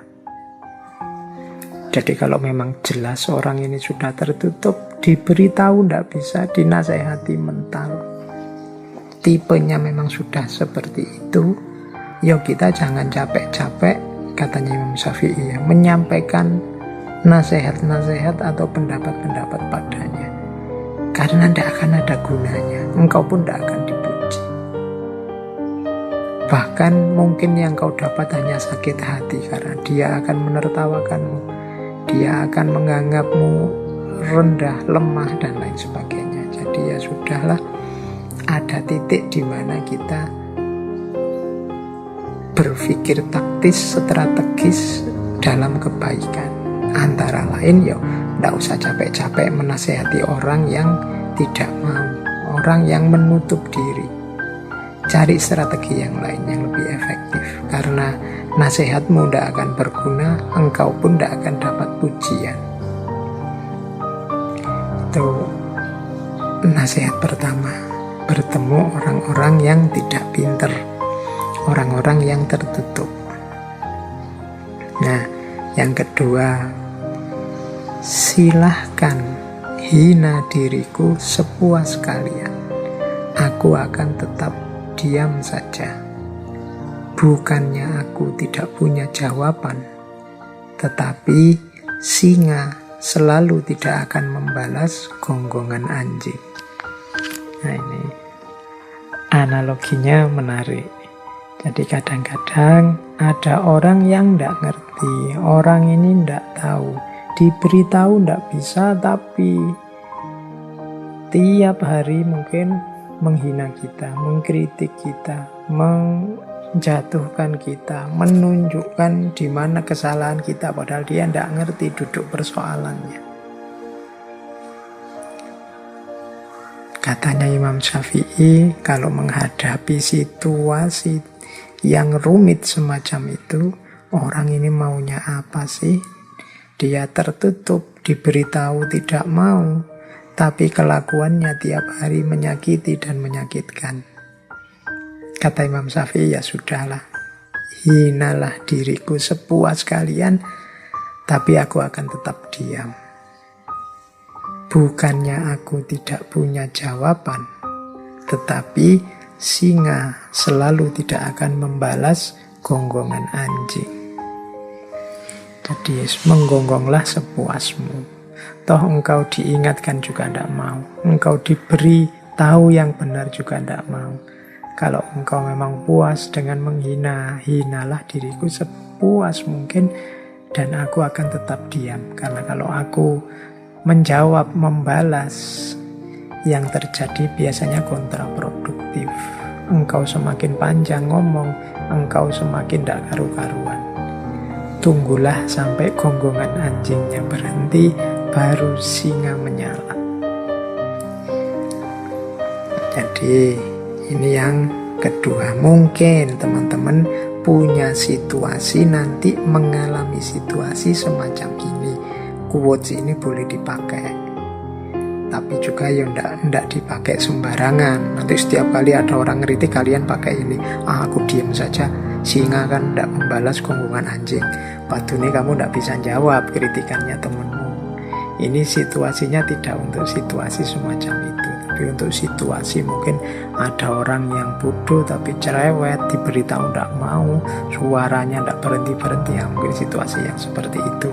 Tapi untuk kritik-kritik yang konstruktif, produktif, diskusi-diskusi yang billati ya ahsan tadi, ya jangan diam saja. Ikhlaslah bertukar pikiran, saling memberi masukan. Jadi ini kalimatnya Imam Syafi'i ini ya silahkan dipakai sesuai dosisnya, sesuai ruang dan waktunya. Ini quote selanjutnya juga mirip. Biarlah mereka bersikap bodoh dan menghina, dan tetaplah kita bersikap santun. Gaharu akan semakin wangi ketika disulut api. Jadi ini melanjutkan tadi, ketemu orang yang seperti tadi loh. Seandainya harus merespon, ya tetap kita respon dengan santun, tetap kita tidak lupa akhlak, tidak lupa adab. Biar saja orang terus menghina kita, orang terus menyakiti kita. Kalau kita memang ada dalam kebenaran, ada dalam kebaikan, maka gaharu akan semakin wangi ketika disulut api. Gaharu itu ya kayak dupa itu kan, alat untuk menyebarkan aroma. Nah itu kalau ingin wangiannya semakin tersebar, ya apinya ditambah. Ya kayak dupa itu kan, ditiup apinya semakin muncul, kemudian aromanya semakin menyebar. Kayak kemenyan itu kan juga begitu. Nah, jadi biarlah orang menghina. Orang menghina kita itu kan semacam melemparkan api kepada kita, menyulutkan api dalam hati kita. Tapi tidak usah khawatir karena kita jenisnya gaharu. Semakin diberi api, kita semakin memberikan aroma wewangian. Maka respon apapun yang kita berikan harusnya tetap dengan jalan bersikap yang santun. Oke, mengapa sih harus diam? Mengapa sih kok tidak langsung ditabrak saja orang-orang seperti itu? Kata Imam Syafi'i selanjutnya, aku mampu berhujjah dengan 10 orang berilmu, tetapi aku akan kalah pada 1 orang yang bodoh, karena ia tidak tahu akan landasan ilmu. Nah ini menurut Imam Syafi'i, ya kalau sekedar debat, diskusi, melawan 10 orang aku bisa menang, aku bisa berhujjah. Tapi melawan 1 orang bodoh, ya sudahlah, aku tidak akan menang. Kenapa? Dia tidak ngerti landasannya ilmu, sehingga yang dia lakukan paling ya ngeyel, paling yo pokoknya, paling yo menganggap kebenarannya satu-satunya, tidak mau mendengarkan argumen yang lain, tidak mau mendengarkan dalil yang berbeda, tidak mau melihat perspektif yang berbeda. Diskusi dengan orang semacam ini tidak akan menang. Maka ya jalan satu-satunya ya sudahlah, seperti yang di atas tadi, bisa diam dan bisa tetap bersikap santun. Nah, ya memang orangnya tidak ngerti, dijelaskan seperti apapun tidak akan mau dan tidak akan ngerti. Nah, terus menghindarkan telinga dari hal-hal yang tidak baik merupakan suatu keharusan sebagaimana seseorang mensucikan tutur katanya dari ungkapan buruk. Ini zaman Imam Syafi'i, belum ada medsos, belum ada gadget, belum ada internet. Kalau hari ini informasi itu tidak hanya datang lewat telinga, tapi juga lewat mata. Jadi menjaga mata dari membaca hal-hal yang tidak baik, ini kalau mau dilengkapi, menghindarkan telinga dari mendengar hal-hal yang tidak baik, ini keharusan. Kenapa? Membaca, mendengar itu sama dengan memasukkan sesuatu ke dalam diri kita. Ini kalau kita tidak hati-hati, kalau kita memasukkan juga yang rusak-rusak, sama artinya dengan merusak diri kita, merusak pikiran kita. Maka mari kita hati-hati. Lebih baik menghindar. Misalnya punya grup WhatsApp yang isinya begitu-begitu, terus yang tidak baik, ya sudahlah. Kalau ada tiba-tiba grup WhatsApp-nya penuh yang isinya begitu-begitu, ya dibersihkan saja, clear all. Mungkin bila perlu, tidak perlu dilihat-lihat. Kalau bisa keluar ya syukur, kalau tidak bisa keluar mungkin sungkan, mungkin tidak enak, ya sudah diam saja. Setiap kali penuh dibersihkan. Menghindari mata kita melihat hal-hal yang tidak baik atau telinga kita mendengar hal-hal yang tidak baik. Mulut kita kan juga harus dijaga, tidak ngomong yang jelek-jelek. Telinga kita berarti harus dijaga, tidak mendengar yang jelek-jelek. Mata juga harus dijaga, tidak melihat yang jelek-jelek. Ini kunci, salah satu cara agar jiwa kita tidak gelap. Jiwa kita tetap terang, tetap bisa menampung cahaya yang namanya ilmu. Mendengar yang tidak baik itu salah satu maksiatnya mata, maksiatnya telinga. Melihat yang tidak baik ini maksiatnya mata. Padahal maksiat itu salah satu yang menghalangi kita dari ilmu, dari cahaya dari Allah. Oke, biasanya yang tidak baik itu muncul dari orang-orang bodoh, dalam tanda petik tadi ya, dengan definisi bodoh yang saya jelaskan tadi. Jadi ini beberapa tips dari Imam Syafi'i menghadapi orang bodoh. Jadi yang pertama, lihatlah apa memang efektif kalau kita menasehati dia, apa dia mau. Kalau tidak, cari strategi yang lain, biar tidak menghinakan ilmu. Kemudian ada kalanya memang kita memilih diam saja. Meskipun begitu, kita tetap dituntut untuk bersikap santun. Karena memang orang bodoh ini adalah orang-orang yang tidak tahu landasannya ilmu. Ini yang agak menyulitkan. Kalau orang pinter sama orang pinter ya biasanya lebih mudah. Bahkan ada gium al-alim wal-alim Kafa bil isyarah. Orang sama-sama pinter itu mungkin menasehatinya nggak pakai kata-kata yang panjang lebar. Dengan isyarat-isyarat saja sudah masuk nasihatnya. Oke, baik. Kita lanjutkan lagi. Hikmah-hikmah dari Imam Syafi'i. Semoga masih belum ngantuk, semoga masih belum capek. Ya kalau ngantuk dan capek ya bisa ditinggal tidur saja. Besok dan kapan-kapan dilanjutkan lagi. Tidak boleh dipaksa. Syukur-syukur kalau malam-malam ada waktu habis tahajud apa sebelum tahajud untuk nambah ilmu. Imam Ghazali itu terkenal sekali waktunya di malam hari itu dibagi 3. Imam Syafi'i, mohon maaf ya, saya mungkin sering kepleset Imam Ghazali karena bolak-balik ngaji tentang Imam Ghazali. Imam Syafi'i ini dikenal waktu malam-malam beliau dipecah jadi 3. Sepertiga yang pertama untuk menulis, ya kalau kita sebut saja untuk belajar.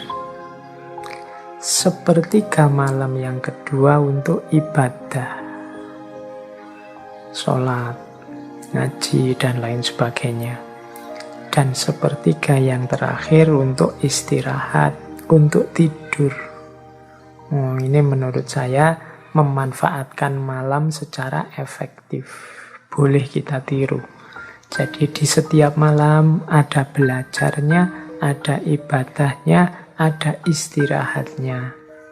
Yo ndak melekan belajar terus mentang-mentang ilmu penting semalaman belajar terus. Yo ndak ibadah terus entah mengejar karomah apa mau ibadah terus, ndak juga. Ya juga ndak tidur terus.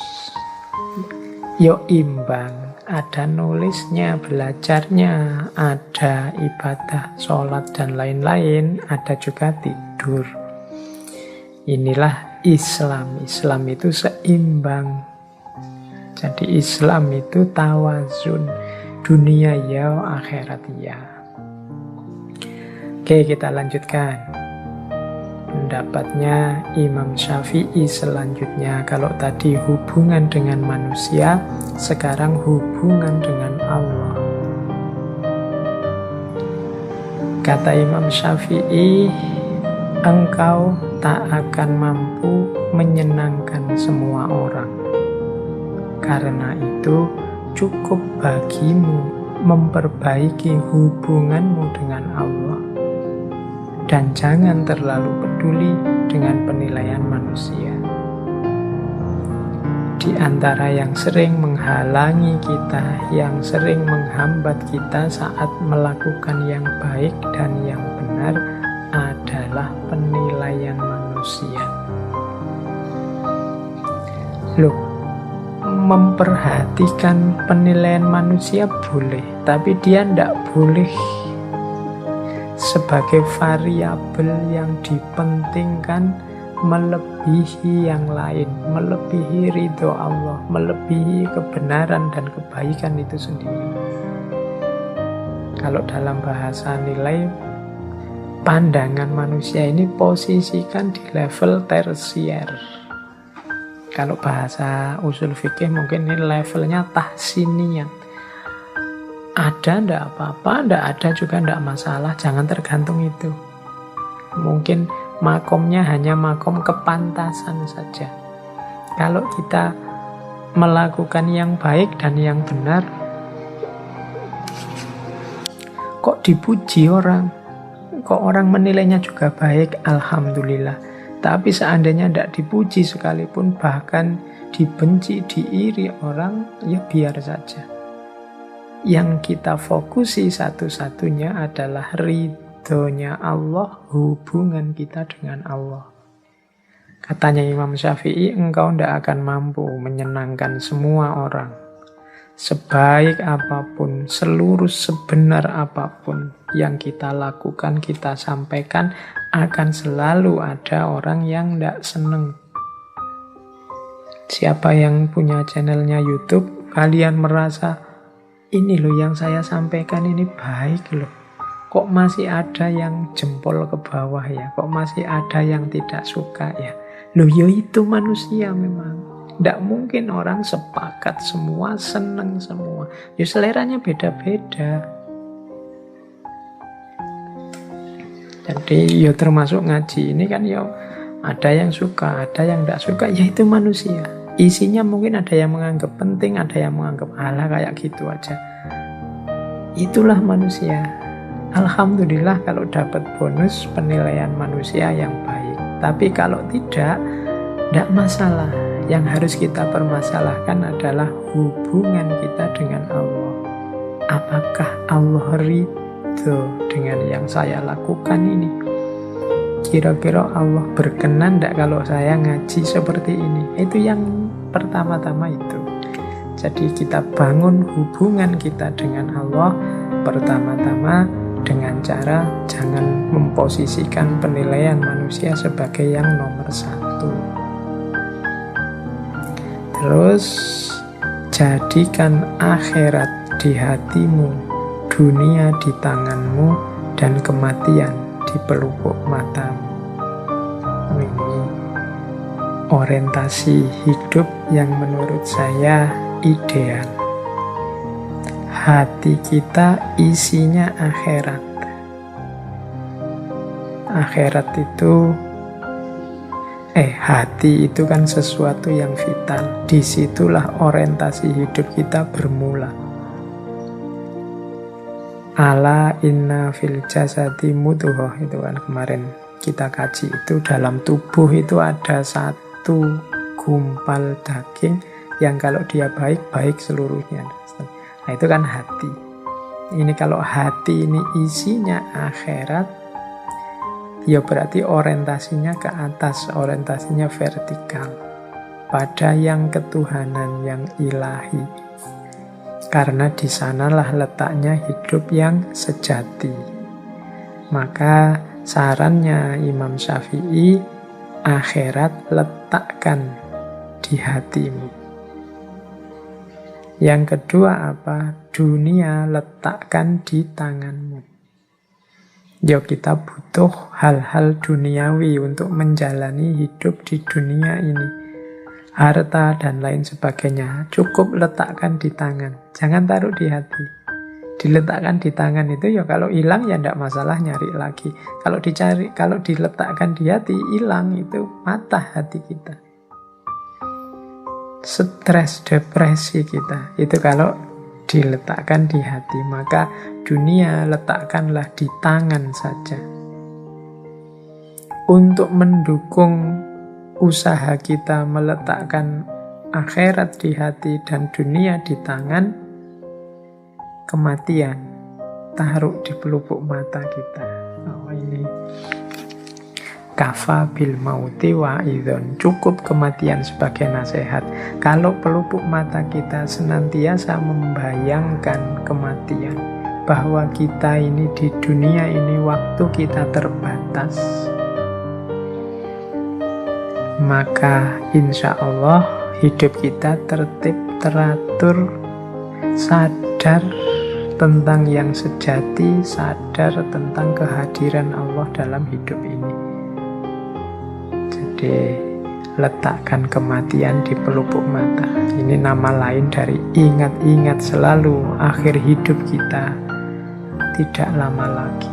Ingat-ingat selalu bahwa semua orang, tidak hanya yang tua, yang muda juga, yang kecil juga, kalau sudah saatnya akan bertemu dengan kematian.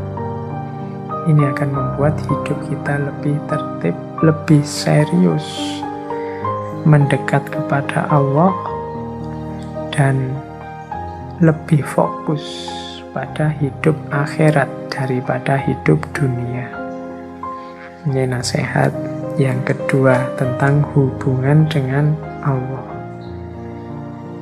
Terus jangan mencintai orang yang tidak mencintai Allah. Kalau dia berani meninggalkan Allah, apalagi meninggalkan engkau. Wah, ini kalimatnya agak romantis. Jangan mencintai orang yang tidak mencintai Allah. Kalau dia berani meninggalkan Allah, apalagi meninggalkan kamu. Carilah teman yang membantu kita semakin dekat dengan Allah. Kita ajarkan anak, istri, suami, keluarga untuk mau bersama-sama kita mendekat kepada Allah. Kita jadikan harta kita kendaraan untuk mendekat kepada Allah. Kita jadikan apapun fasilitas yang diberikan oleh Allah dalam hidup ini sebagai sarana untuk lebih dekat dengan Allah. Caranya seperti itu. Jangan dekat, jangan akrab dengan orang yang tidak peduli tentang Allah, apalagi berani melawan, berani meninggalkan Allah. Kalau Allah saja berani dia lawan, berani dia tinggalkan, apalagi kamu, apalagi engkau. Nah, ini putri-putri yang mau menikah, cowok-cowok yang sudah punya pasangan, coba dicek pasanganmu orang yang berani meninggalkan Allah atau tidak. Kalau dia berani, ya dinasehati biar tidak berani. Diberi wawasan-wawasan tentang Allah dalam hidupnya, tentang kehadirannya dalam hidupnya, tentang kekuasaannya dalam hidupnya, sehingga dia tidak berani lagi meninggalkan Allah. Tapi kalau dia masih saja berani meninggalkan Allah, cari jalan biar dia tidak berani. Karena Allah saja setelah dia tahu bagaimana posisi, bagaimana peran, bagaimana kekuasaannya, setelah dia tahu ini kok masih meninggalkan, masih melawan, harus kalian hati-hati, apalagi hanya meninggalkan kalian, apalagi hanya mengecewakan kalian. Jadi jangan mencintai orang yang tidak mencintai Allah. Kalau dia berani meninggalkan Allah, apalagi meninggalkan kamu. Terus ini, jika semua orang menjauh ketika engkau mendapat kesulitan, maka ketahuilah Allah ingin membuatmu kuat dan Ia akan menjadi penolongmu. Kesulitan apapun yang kita hadapi, kalau menurut nasihatnya Imam Syafi'i ini, mari kita baca sebagai keinginan Allah untuk membuat kita kuat. Hari ini masih dalam situasi pandemi. Mari kita baca pandemi ini keinginan Allah membuat kita lebih kuat. Kita disuruh lebih kuat menjaga imunitas tubuh. Kita disuruh lebih kuat dalam menjaga kebersihan. Kita disuruh lebih kuat dalam menahan diri tidak banyak keluar rumah. Jadi apapun ujian, apapun kesulitan itu sebenarnya Allah ingin membuat kita lulus jadi orang yang lebih kuat karena berhasil menaklukkan kesulitan itu. Dan jangan lupa, Allah juga nanti yang akan menjadi penolong kita. Jadi ini hubungan yang harus kita bangun dengan baik dengan Allah. Musibah yang membuatmu mendekat kepada Allah itu lebih baik daripada kenikmatan yang membuatmu jauh darinya.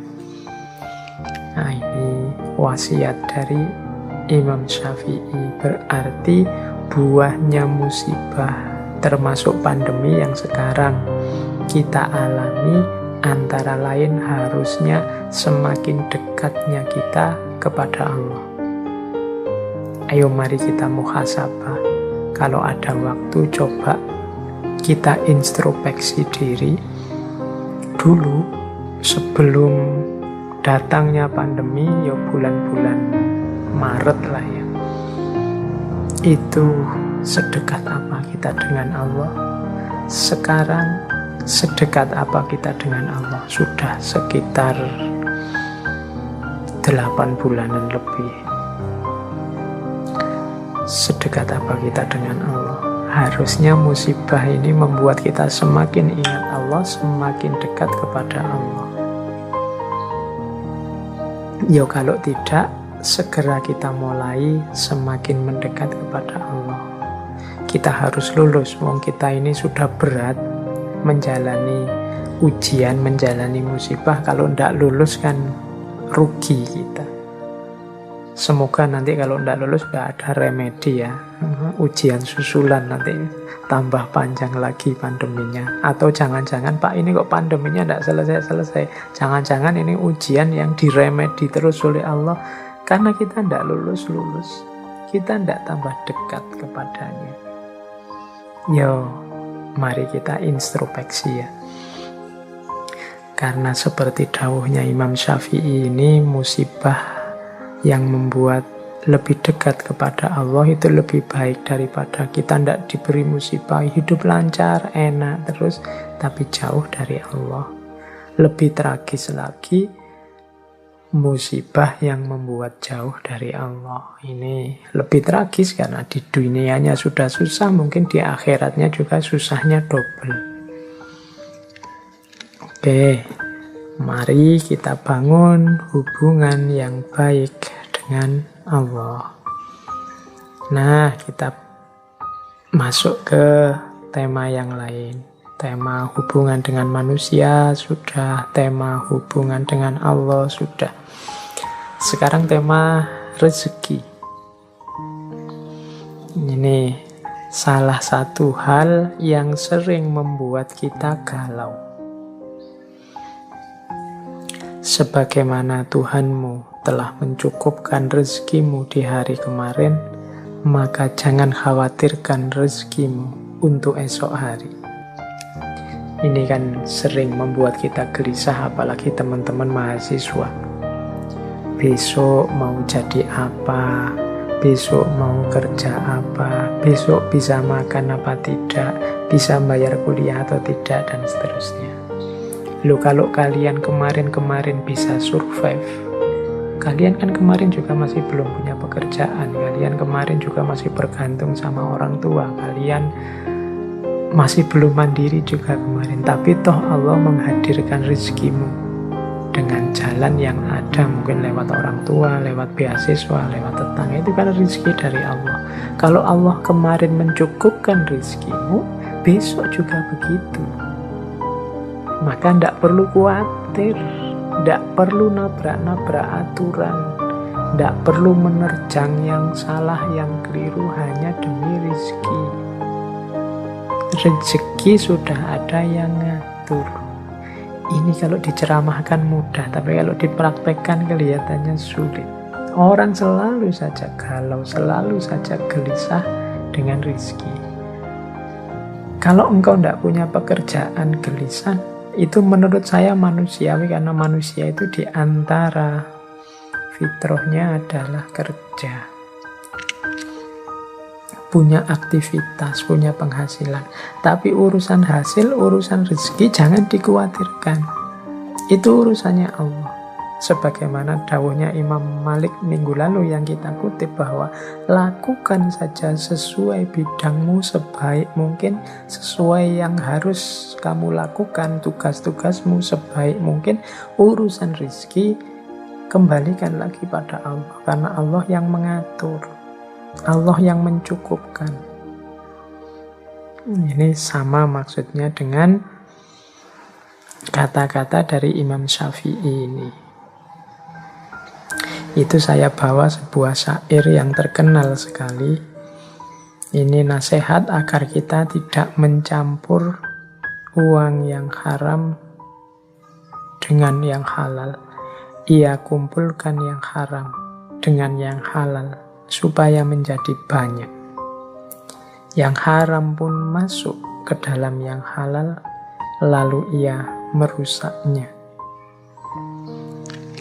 Oke, ini ada cerita di balik syair ini. Jadi satu ketika ada seseorang yang menghadap ke Imam Syafi'i. Orang ini mengeluhkan rizkinya tidak cukup. 1 bulan dia mendapat gaji 500 dirham. Tapi gaji sebesar ini rasanya sudah besar. Kok ya masih susah memenuhi kebutuhan sehari-hari dalam 1 bulan. Orang ini mengadu pada Imam Syafi'i. Nah, nasihatnya Imam Syafi'i agak aneh. Katanya Imam Syafi'i, oke, bulan depan kamu mintalah gajimu diturunkan menjadi 400 dirham saja. Oh, ini aneh ya, orang merasa kekurangan kok gajinya tidak cukup malah diminta turun. Tapi karena yang meminta seorang ulama besar yang dekat dengan Allah, ya dituruti. Minta penurunan gaji. Bulan depan gajinya jadi 400 dirham. Tapi tetap 400 dirham pun dia masih kesulitan, masih kekurangan. Menghadap lagi pada Imam Syafi'i. Terus katanya Imam Syafi'i, wah ini ada yang salah. Coba kamu minta turun lagi 300 dirham untuk bulan depan. Ini orang ini semakin heran, loh kok tambah turun? 500 rasanya kurang, 400 masih kurang, sekarang disuruh 300.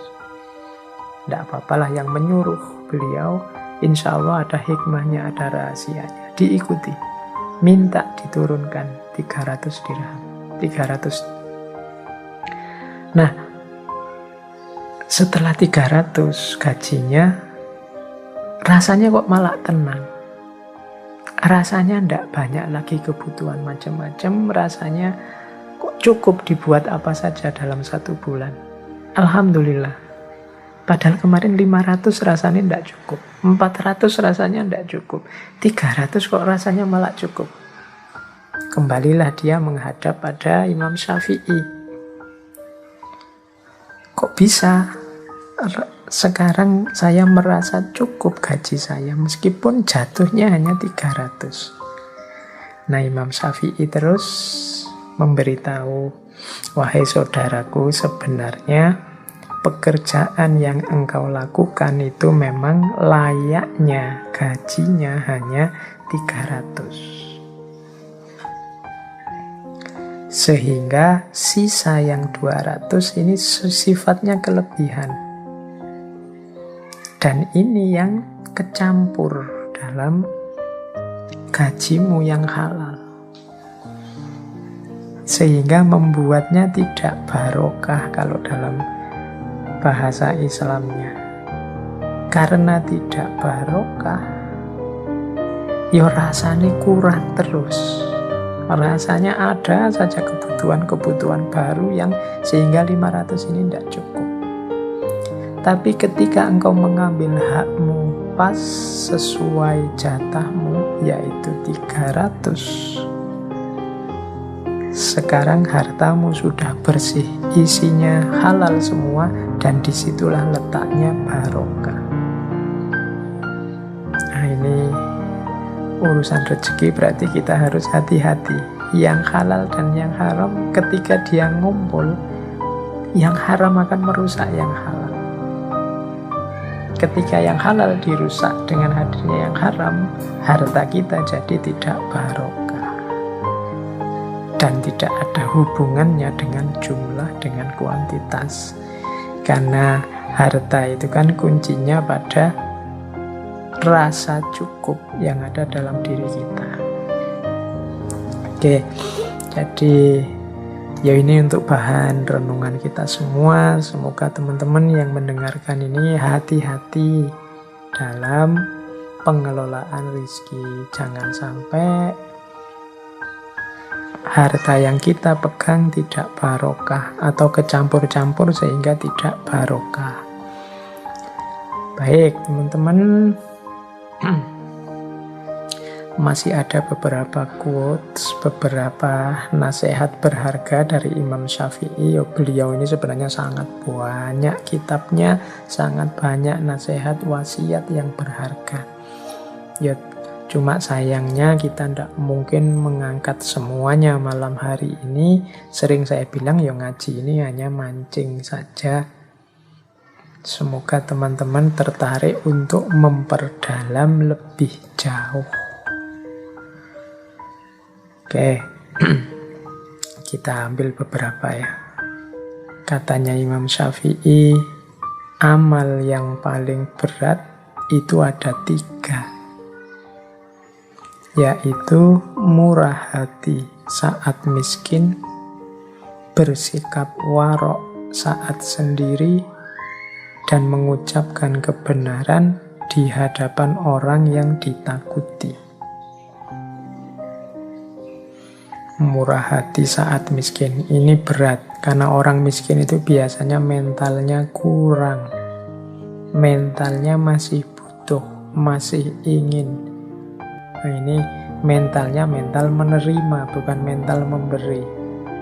Maka kalau ada orang miskin yang bermental memberi, ini luar biasa. Nah, orang miskin yang mentalnya murah hati, ini luar biasa. Yang kedua, bersikap warok saat sendiri. Bersikap warok itu bersikap menjaga diri.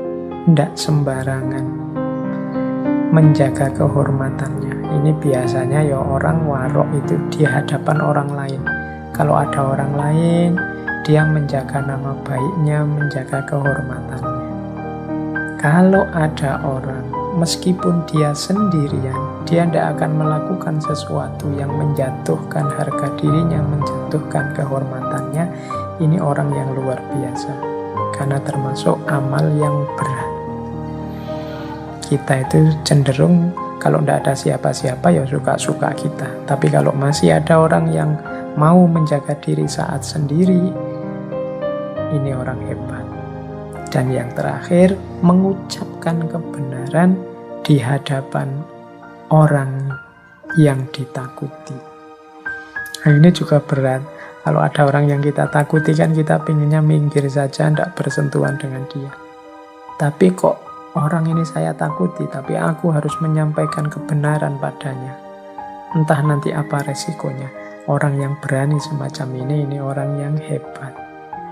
Mengucapkan kebenaran di hadapan orang yang ditakuti.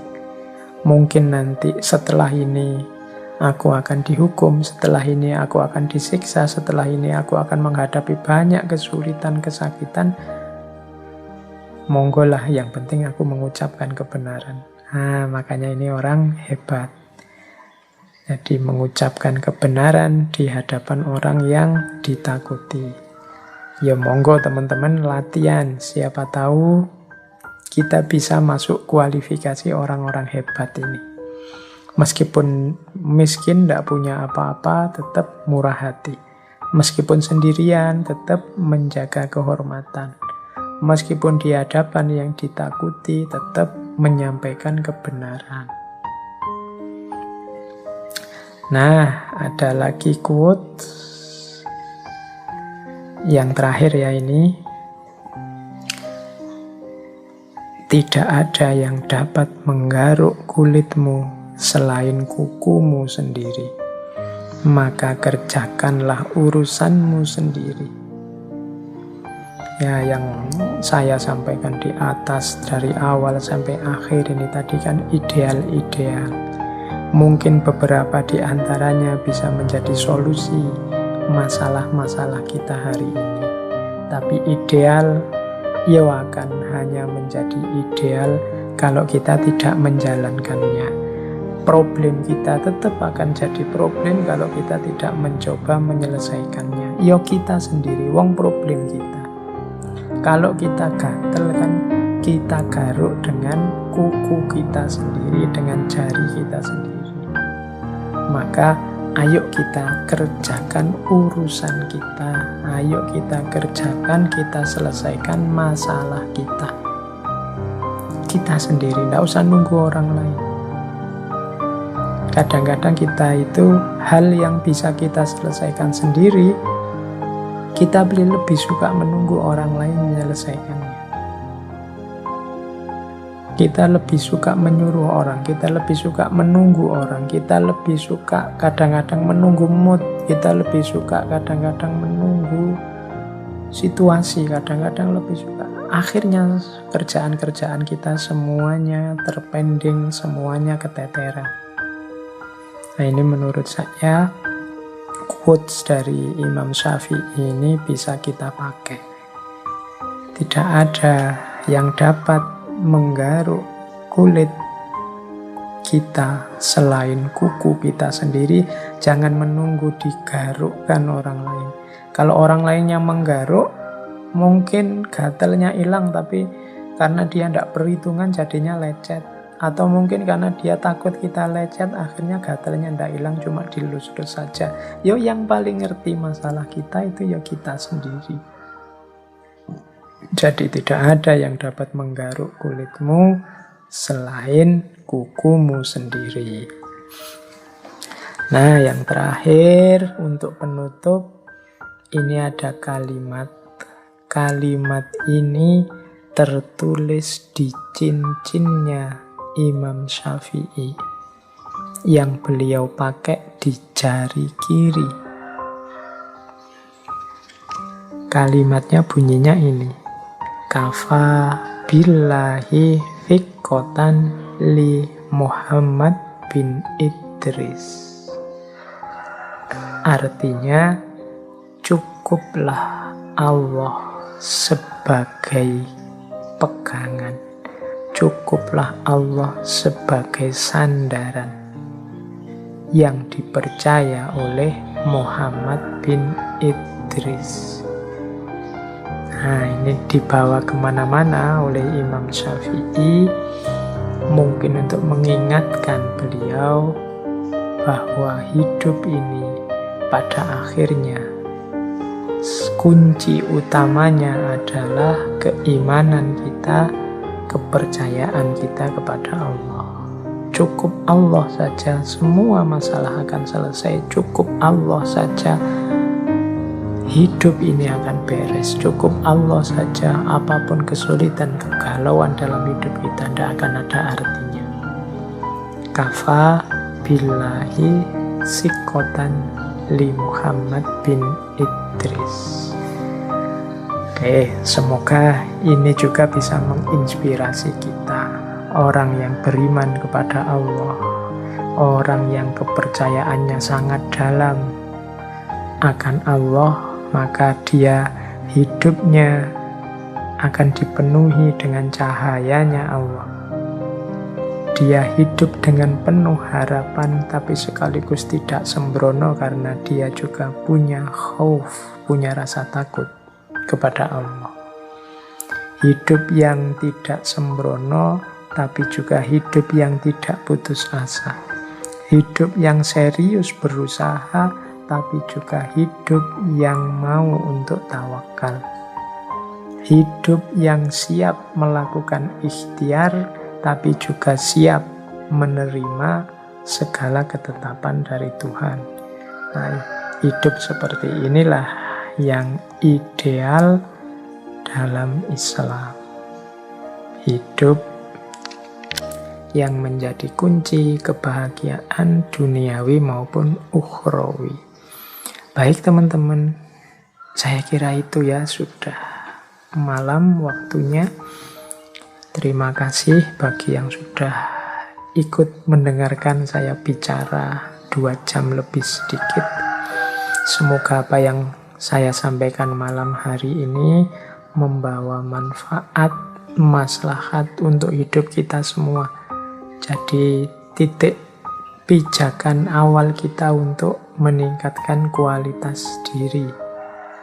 Silahkan teman-teman yang masih aktif, masih bersemangat untuk menambah wawasan tentang Imam Imam Syafi'i dengan segala gagasan-gagasan yang luar biasa, silahkan dijelajahi, dibaca-baca lagi kitab-kitab beliau yang hari ini banyak, bahkan yang tinggal di-download langsung juga banyak. Tergantung niat kita dan kemauan kita. Baik, saya akhiri sekian, kurang lebihnya mohon maaf. Wallahul muwafiq, wallahu a'lam bissawab. Wassalamualaikum warahmatullahi wabarakatuh.